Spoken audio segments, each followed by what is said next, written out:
Okay. So, okay, let's start. So, Sundance project. Sundance, so it's a new project that is means developing sustainable sediment solution for the Danube River and the Black Sea system. The overall objective so is to develop innovative and sustainable sediment solution for the Danube River and the Black Sea system, as I just mentioned.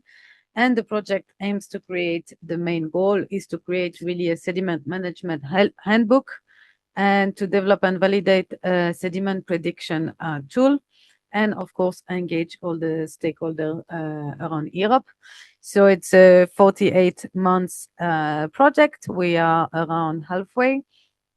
The budget is of 9 millions, and we currently have 19 partner and 3 use cases that we will provide you a little bit more information. So those are the 19 partners that are currently in our project. We are located in a different country, which actually, because they are part of the consortium, are the country that will not be eligible for the open call.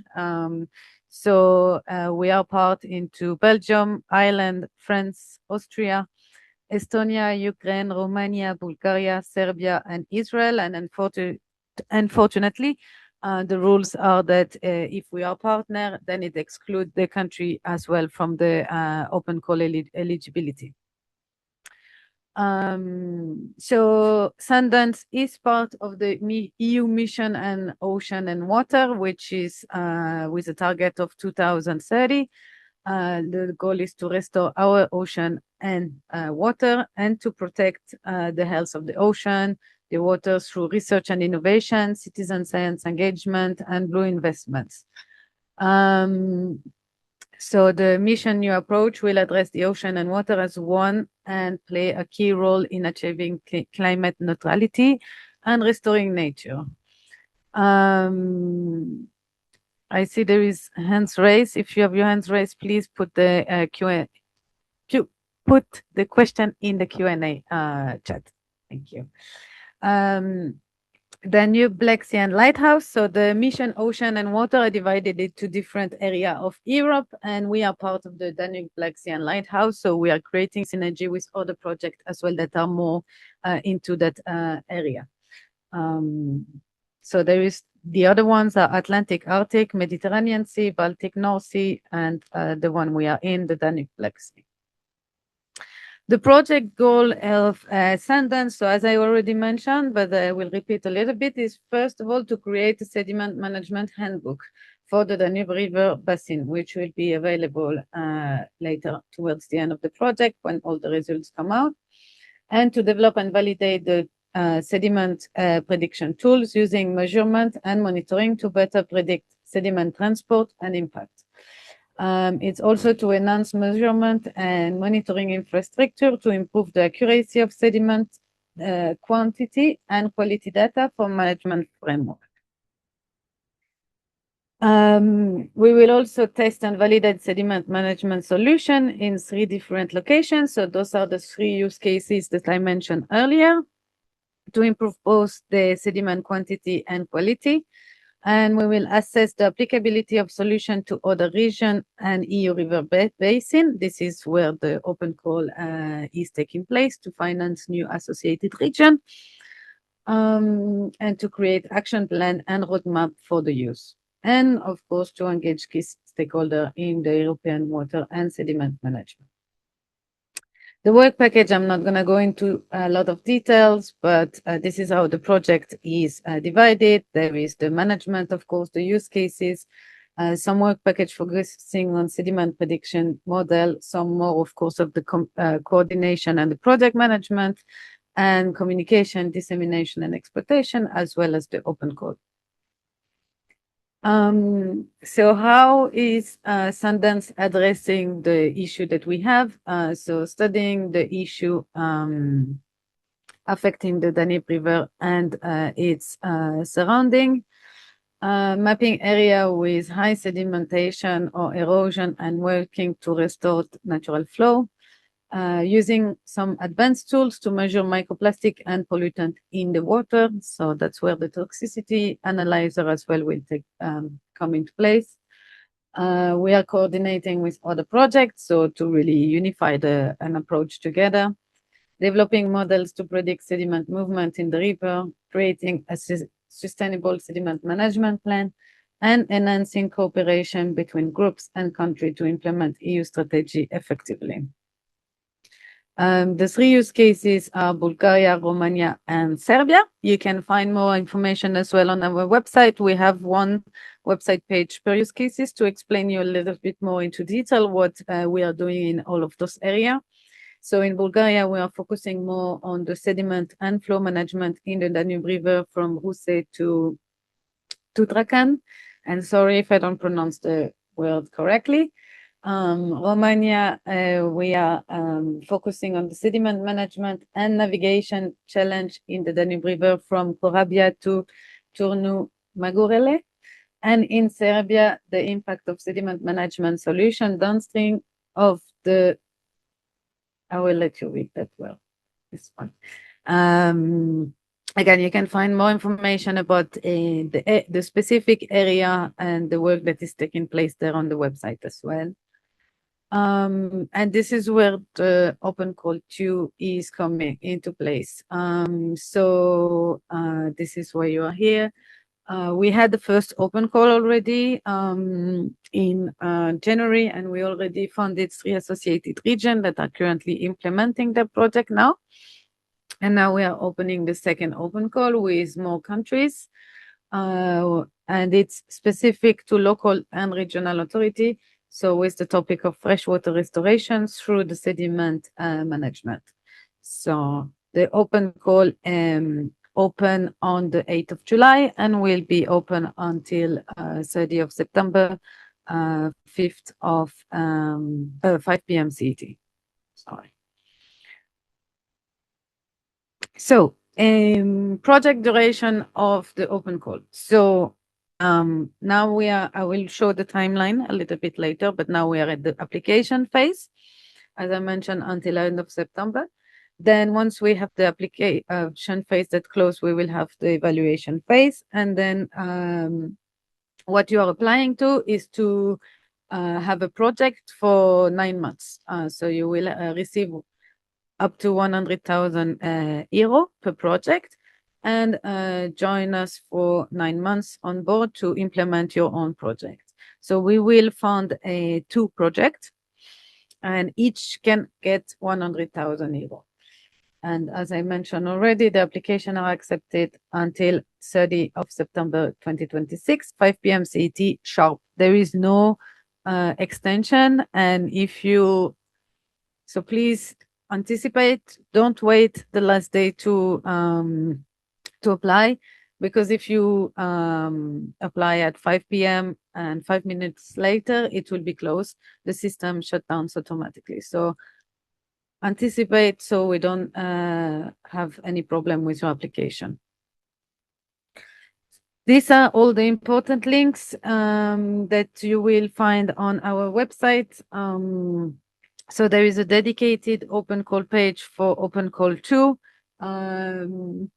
If you have been following us for open call 1, please do not use the document from open call 1. They have been modified. There is some modification in the open call rules, etc. So really only use the one that are on the open call 2 page.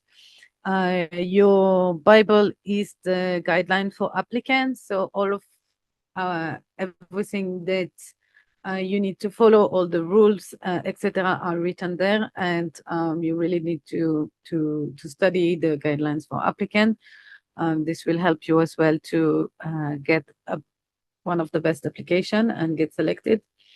There is also an Annex 2, which is the catalog of activities. So I will go a little bit more into details, but basically we want a replication of, a kind of inspiration of what we have been doing in our project. So we already selected for you 12 activities that at least you need to choose at least one of them. You can choose more than one of them. But at least you need to answer one of the 12 activities. So there is a specific catalog with definition on each of them and what we expect. So also read this one carefully. Of course, we encourage you to do more than one. However, keep in mind as well the €100,000 budget and stay in the line of this. Technical proposal. So this is the Word document. So the Annex 1 and Annex 2 are two PDF that you need to read very carefully. Technical proposal is your Word document that you need to answer all the questions that are in it and write your project in it. And this is the part that will be sent to the evaluators. So you will write your project in it, answer all the questions, and then submit it on the application platform, which is the F-Success platform. And I will show you a little bit later how it works, and apply on it. So you converted it into PDF and send it to us. There is also the application form. So you have it on read only in the documents that are on the website, but basically it's all the questions that are written on the F-Success platform and that you need to answer. And you have also an example of the subgrant agreement template that will be signed if you are one of the winners, and the declaration of owner, but that are not necessary into application phase, but for you to have in mind.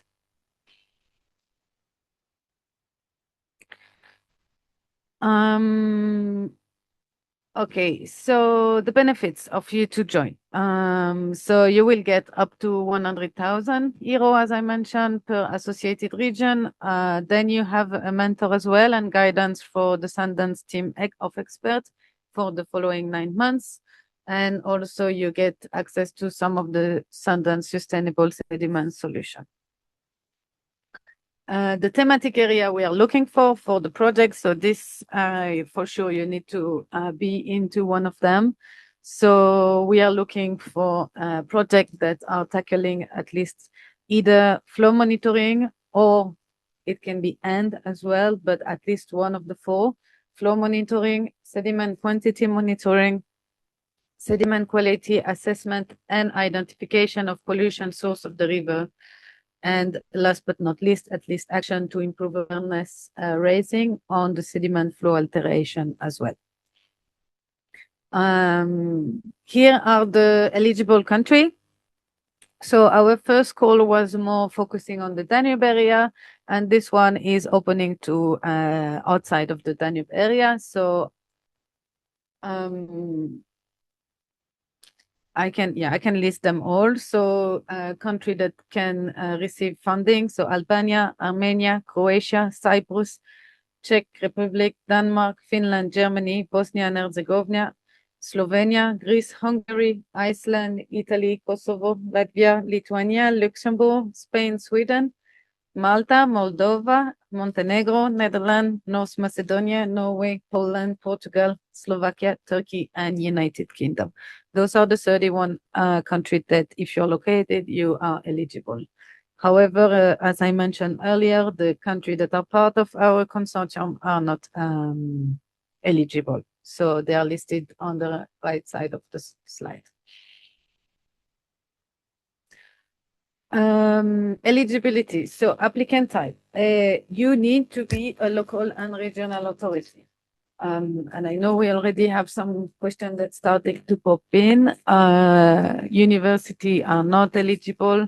NGO are not eligible. You need to be a local and regional authority from the region. We are also not accepting consortium, so it's a single application from a local and regional authority.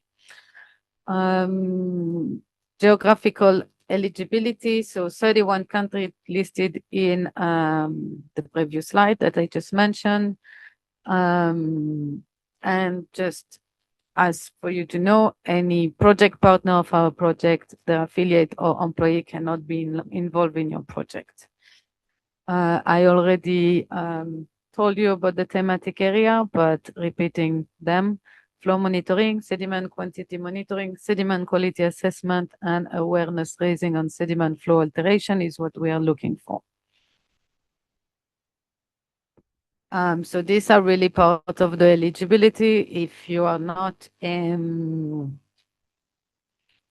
complying with all of this eligibility, and please again check the guidelines of applicant.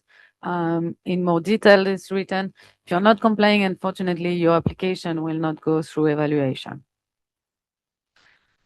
Mandatory activity. So as I mentioned, there is a list of 12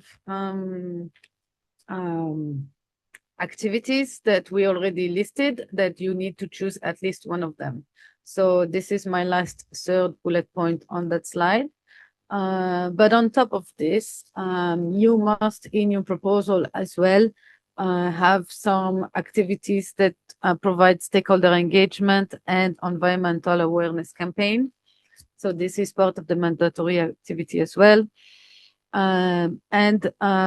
This is the goal as well, is a strategic action plan and implementation roadmap. So this is the goal of your project, to really create an action plan and an implementation roadmap for replication and scaling of the sediment solution beyond the 9 months of the project.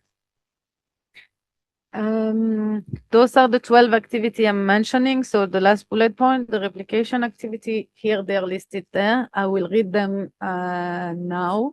However, as I mentioned, the catalog of activity on our website provide a much deeper definition of each of them. So you need to at least choose one of them, which is activity 1, baseline assessment of the target area. Activity 2, flow monitoring.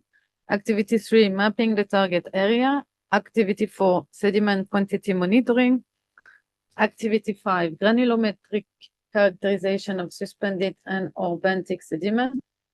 Activity 6, microplastic contamination assessment in suspended and or benthic sediment. Activity 7, analysis of microorganic pollutant in sediment sample. Activity 8, toxic metal contamination assessment in the sediment sample. Activity 9, toxicity evaluation of suspended sediment sample. Activity 10, numerical modeling of sediment transport dynamic. Activity 11, development of normative framework for real-time data utilization in pollution management. And last but not least, activity 12, assessment of inland waterway transport impact on sediment dynamic. As I mentioned again, and I repeat, you can find more detail of all those activities on the website and our document. Let's discuss the timeline of the open call. So the launch of the open call was July 8th. So I'm pleased to see a great list of attendees today that show interest in the project. The first info webinar, this is exactly today, so the 29th of July. Second info webinar, we need to confirm that date. This can be subject to change. We will inform you, of course, through the pipeline. But keep in mind, there will be a second info webinar that maybe when you are more advanced in your application might be interesting for you to reattend as well. The open call closed on the 30th of September 2026, 5 p.m. CET sharp.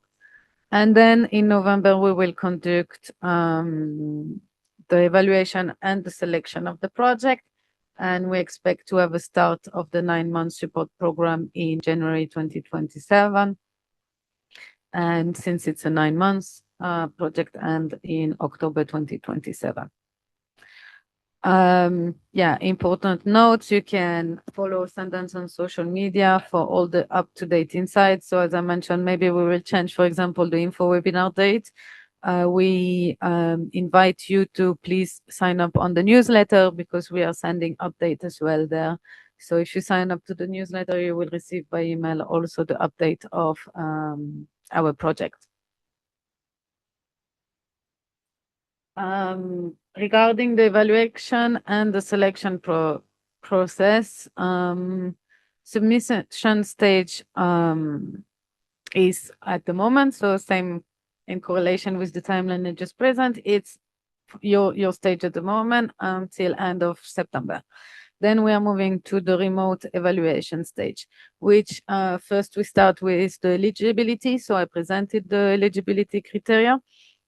If you comply with all the eligibility, then you're moving to the external expert evaluation. If you do not comply with the eligibility, unfortunately, you will receive a rejection letter for eligibility reason. Regarding external expert evaluation, and then yeah, maybe so. Sorry, eligibility. Yes, you are eligible maybe, and then you move to external expert evaluation. Each proposal will be evaluated by two external experts, and we will create a ranking list according to the results, which will be also validated by our open call consortium committee from the project. And if you are pre-selected, then you will anyway receive, either you're not selected or selected, you will receive an evaluation summary report with your status of your evaluation of your proposal, sorry. And then for the pre-selected one, you will move to contracting stage, where we will be doing the sub-grantee agreement signature. And then you are moving to the funded project, and you have to implement for the next 9 months. Okay, for the remote evaluation and selection process.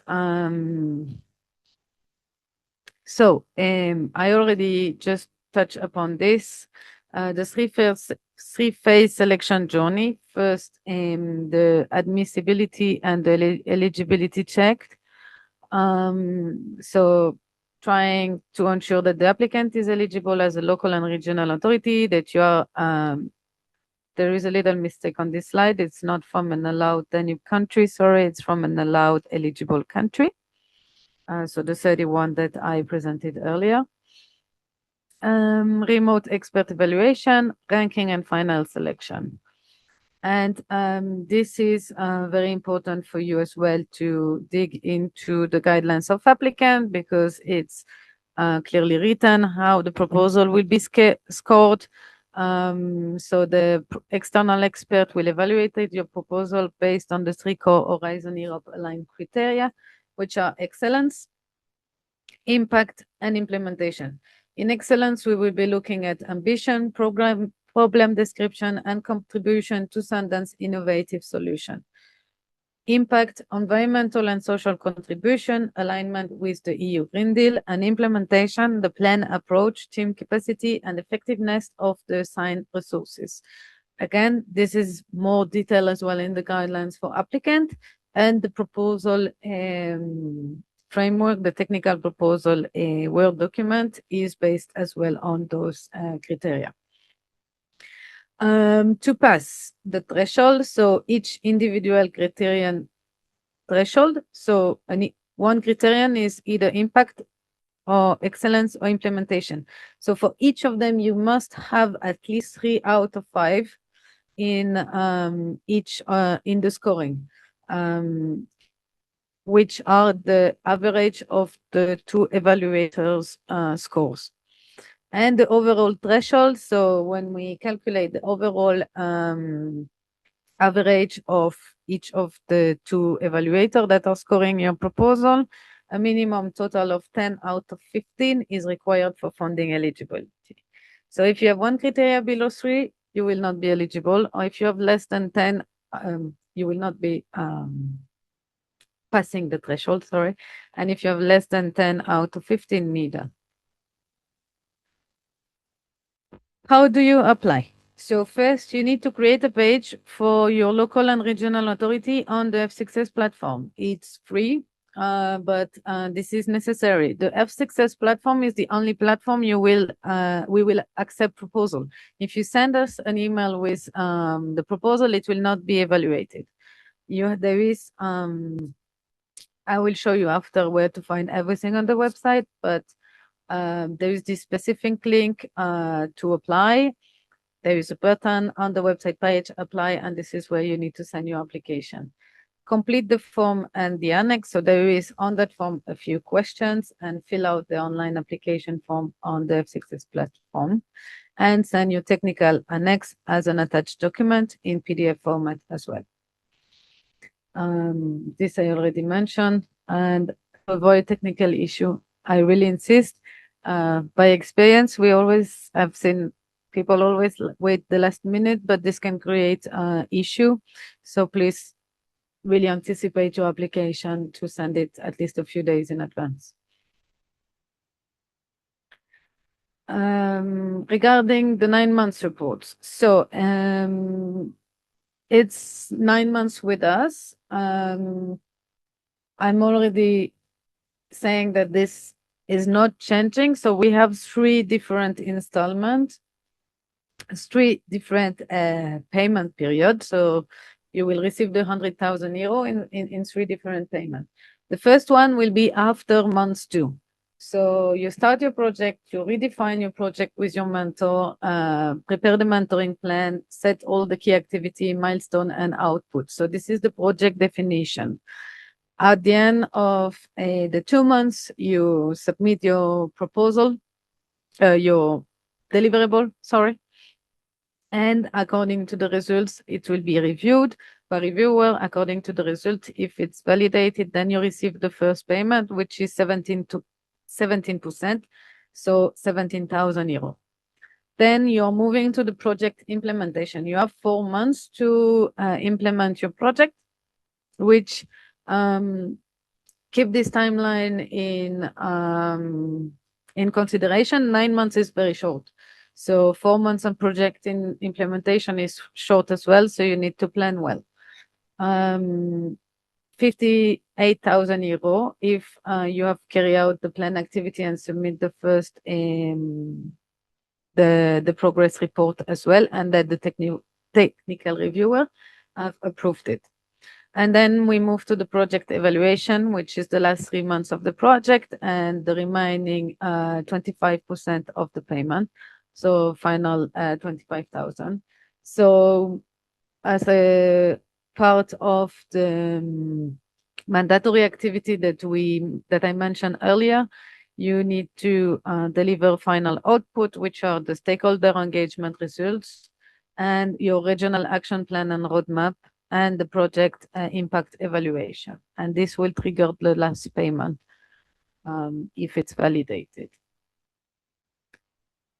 So it's a lump sum payment that are made after each stage if successfully completed. Funding and payment detail. Total budget, apologies, this is not 300,000, but 200,000 to fund at least 2 projects. Eligible cost category. The 100,000 grant must cover 100% of the project cost based on these limits. And this you really need to check very carefully, those limits that are rules from our grant agreement and the EU rules. Because you are going to have to submit a budget table of what you're planning. So project cost maximum, the personal cost, sorry, must be maximum of 60% of the grant. The travel of a cap as well of maximum 5.4% of the grant. The consumable and depreciation up to 4.5%. Subcontracting is low, but it's a maximum of 4.5%, unfortunately. And the indirect cost have a flat rate of 25% applied to the calculated subtotal. I know I already received some of the questions regarding this, and we will answer you soon if you have sent an email and if you're here today. Payment schedule. The payment are triggered by the approval of the mandatory deliverable. So as I already detailed in the slides before, stage 1 is months 1 to months 2, and you have, so those needs to be in your proposal. Report 1, individual mentoring plan. They are mandatory deliverable that are also written in the guidelines of applicant. Report 2, project implementation, 58%, and then the report 3, the final evaluation and roadmap, 25%.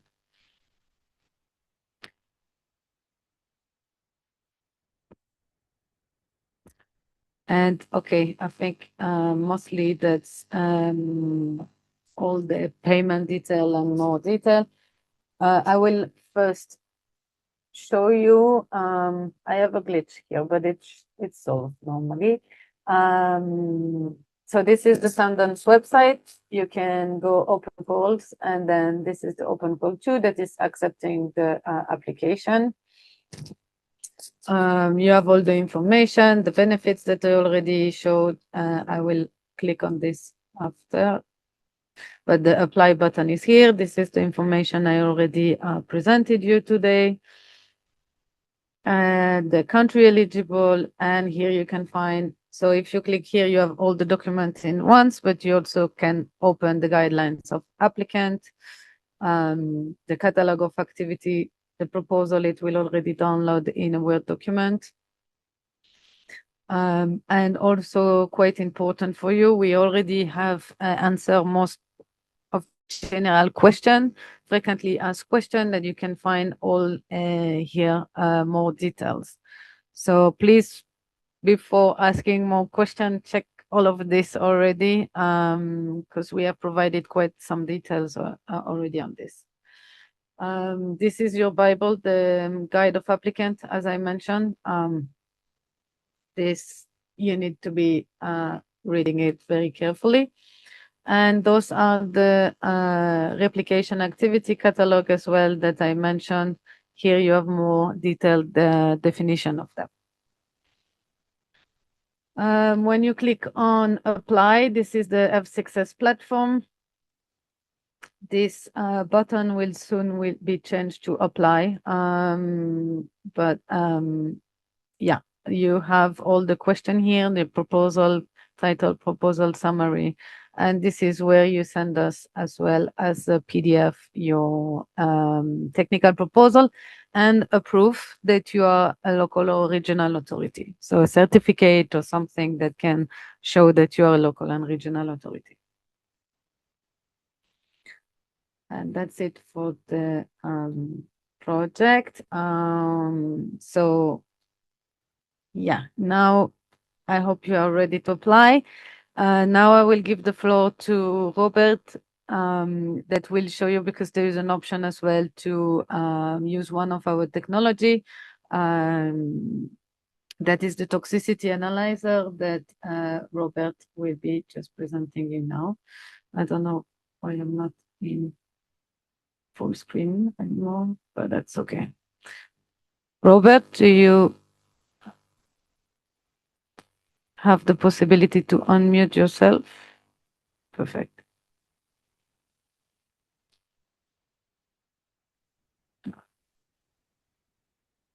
You want to try to make it full screen?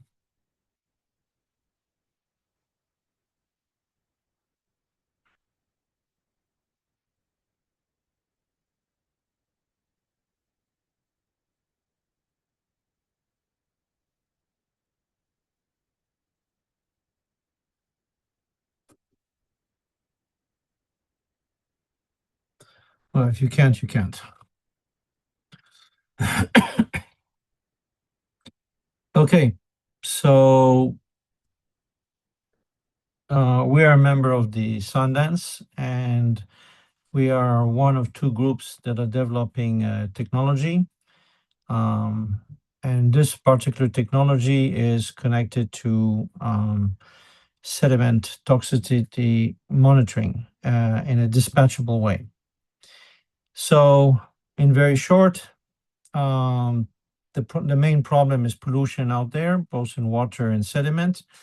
And as you can see from a very nice picture here, that there are many sources of pollution, and For various reasons, water needs to be monitored, and that includes in the Danube.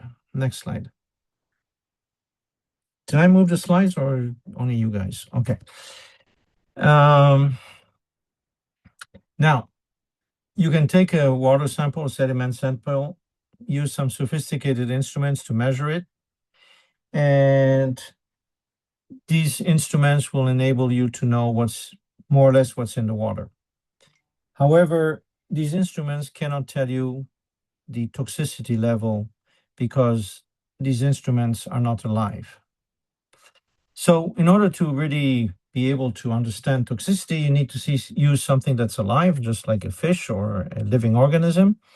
And this is what our test is based on, except that we cannot use something big like fish in order to go out in the field and monitor toxicity. So because of that, we use something small like a bacterium. Next slide, please. So in very short, how does our system work? These are bacteria that have been engineered to include a Lux operan, which you can see in the bacteria there in terms of the Lux genes. And they will produce an enzyme that, together with the substrate, will enable the bacteria to glow in the presence, if there is presence of toxic materials in the water or sediment. Next slide. So the basic heart of the instrument, as you can see from these pictures here, is that we have a proprietary system where we have a cuvette. In the cuvette, we have hydrogel that entraps our bacteria. And thanks to that alginate layer, we can directly put the sediment, wash the sediment in such a way that the washed eluate of the sediment will reach the bacteria in the alginate, and that will enable the bacteria to recognize or not the presence of toxic material. If there is toxic material, the bacteria will glow, and the glow is read by our photomultiplier tube that you can see in the picture there. So very simple concept. We managed to simplify this whole concept in such a way that we can take sediment, immediately get an answer by testing it on the field. Today, nobody can do that because they have to process the sediment, which can take hours, before they can make a measurement. Just to be clear, we are looking at bioavailable toxicity. What does it mean? And we only look at toxicity from molecules that can be removed from the sediment. If they are there in the sediment and are not leached out, then they're not bioavailable. Bioavailable, the concept is living organisms can only be affected by what's available in the water. Next slide, please. So this is one version of the latest kit we have. You see the heart of the system that you see in the middle of the picture, but we also have integrated to our system a control tablet. We have also a USB powered photon counter that is the heart. We have a heating pad because if you go out in the field in winter, the bacteria will not work the same as if it was at 37 degrees or room temperature. We also have a portable power station because we build the system for the field. And of course, a light-proof case system that enables the field work. Next slide, please.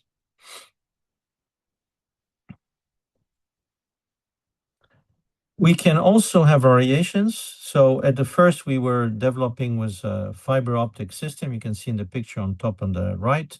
At the tip, at the far right, you can see the fiber optic. We also built a system with a cuvette, and we have a new system now with a dual well system, which we will publish in the near future. Next slide. So my students were on the ship.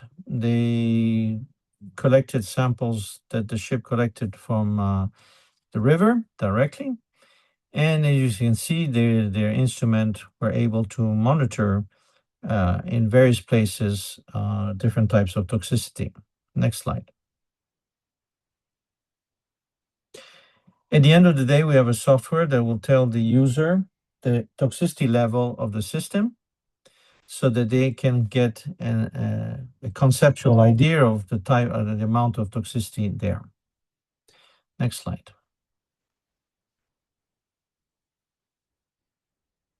This is just more details about how the system is doing. I think I'll skip that. Okay. In short, we managed to build under Sundance a portable, light-proof, field-ready instrument. It enables rapid toxicity detection. Of course, not only sediment, but also water. But what I'm presenting you here was sediment because this is the goal of Sundance. It turns out that the cuvette-based system is more sensitive than the fiber optic-based system.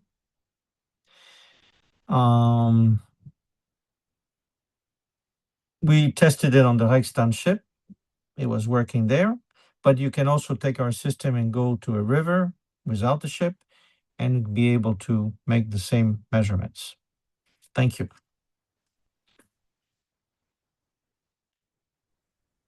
That's it. Thank you, Robert. Thank you, Robert. That that can be possible for the associated region to use during their proposal, right? Can you confirm Yes, that? of course. Yes, of course. Exactly. So that's one of the tools that our consortium is providing. Well, Robert in more detail, the University of Ben Gurion, sorry, and that you can have the possibility to test and use as well on your 9 months project. Okay, Yes. thank you, Robert. And this is where we stop a little bit talking, and then that we give you the floor on the Q&A. First of all, I don't know if anyone from my team wants to add something. Oh, okay. I don't know if there's anything that needs to be added at the moment. No, I don't think so. Okay, perfect. So we have 2 questions so far in the chat. So again, if you have any question at them,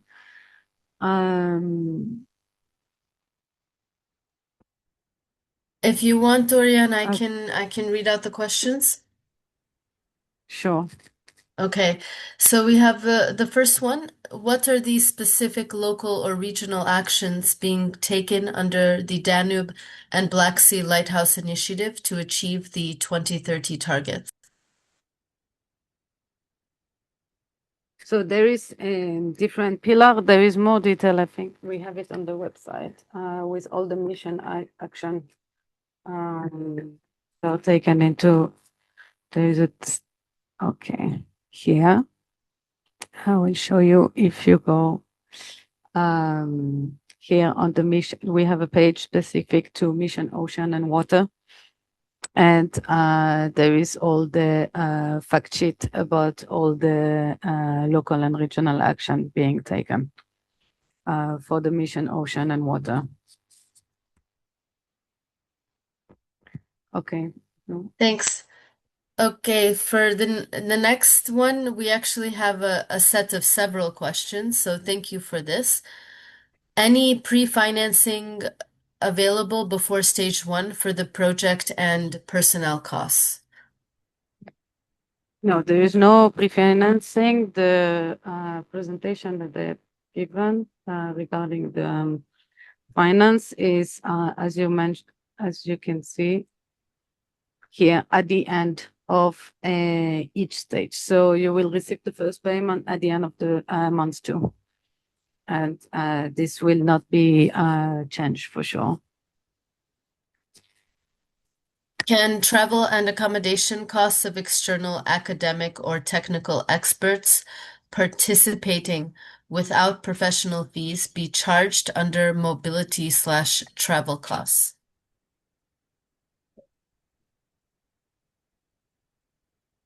So I believe the question is about whether travel costs of experts can be covered under the travel cost category if they are external to the part to the organization that's receiving the funds.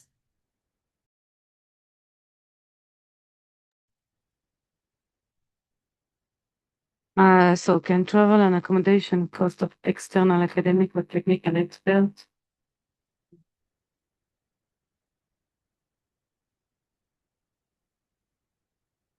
I don't think so, but we can come back to this one on the, we will take note of this one and come back to you and add it to the frequently asked questions on the website.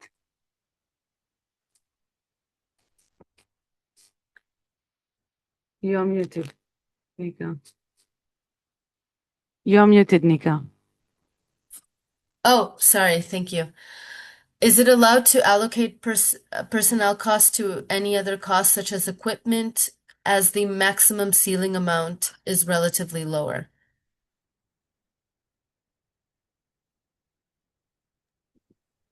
I mean, the table of the cost is quite clear, and you cannot transfer the personal cost into any other, such as equipment. Its personal cost is up to 65%, equipment is up to 4.5, but this is to be respected, to be able to proceed with the project, to be selected. Thank you. And at the proposal stage, how detailed should the replication methodology be?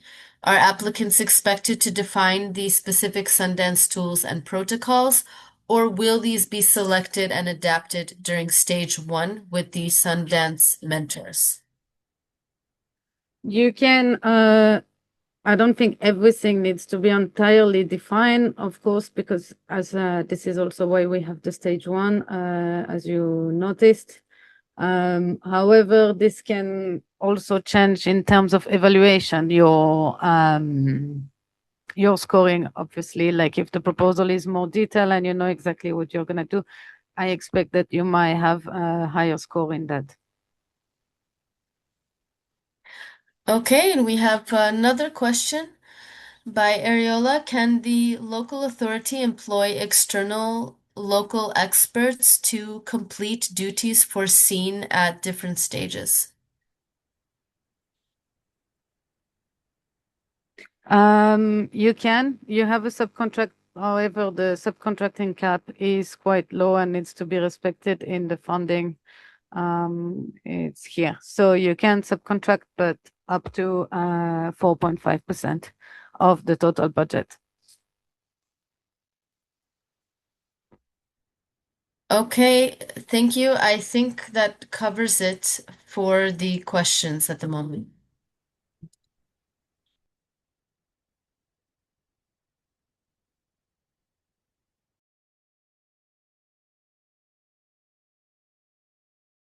Oh, actually, we just got another one. Could you please share practical lessons from Open Call 1 beneficiaries as there's no info regarding the 3 winners on the website?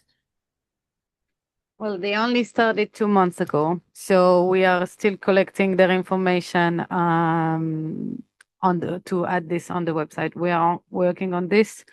Yeah, they started at the end of June, so they are still at the beginning of the project. So we don't have like much, how to say, time to look back to provide you already with some of the project. They haven't started the implementation phase yet. They are currently with the mentor preparing the end of the phase 1. But I can just say they were all from Moldova, the 3 winners.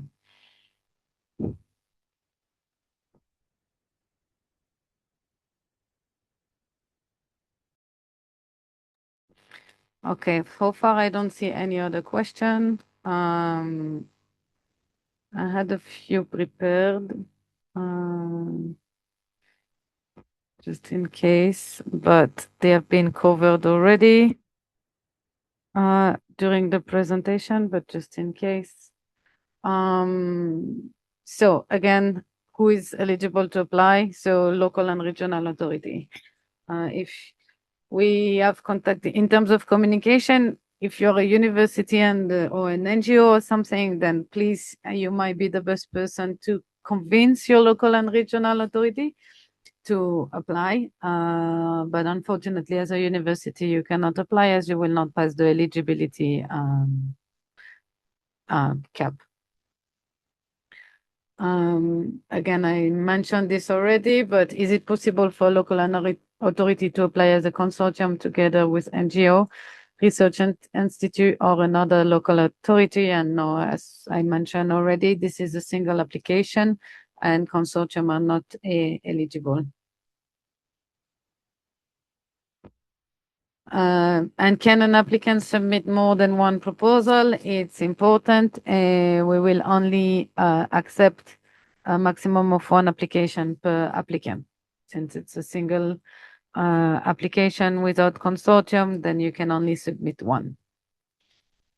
And if I'm not mistaken, the rule is that the first one submitted will be accepted.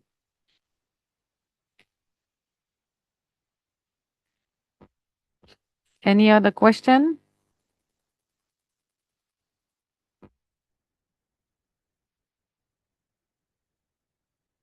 If not, then if there is no more question, then we look forward to get your application and stay tuned. Follow us on the social media, follow us on the newsletter, and we will give you more information on the second webinar, which maybe you will come up with more question on your proposal when you are a little bit more advanced on the proposal stage. And in that case, have a lovely week. Bye. Thank you. Bye bye.